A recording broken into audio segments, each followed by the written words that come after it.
Me päätettiin uudistaa meidän karkkiosasto ihan siitä syystä, että haluttiin siihen freesautta ja päivitystä. Me tehtiin uudistus vuonna 2020 täällä ja karkkiosasto uudistettiin silloin, mutta me ei oltu tyytyväisiä sen toimintaan. Me haluttiin näyttävyyttä ja asiakkaalle helppoutta.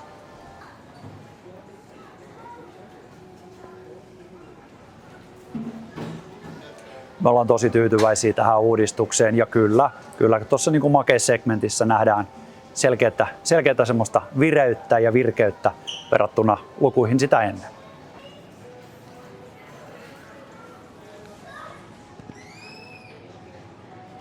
Palautetta on tullut tosi paljon ja se on positiivista. Täällä kuule selfieitä otetaan ja some laulaa, kun tuossa kylttien alla ja naurupeilien edessä jengi postailee, että täällä ollaan.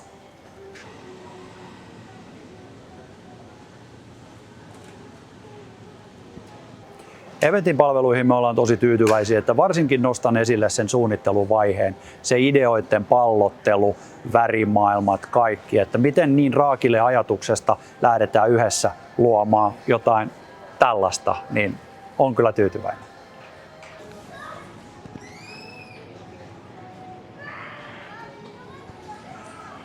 Kyllä mä voin suositella Eventin palveluja, että siinä pitää itse olla valmis sitten uhraamaan aikaa, ajatuksia ja päästään mielikuvitus valloilleen, niin jälki voi olla jotain huikeaa. Kiitos Sami. Kiitos.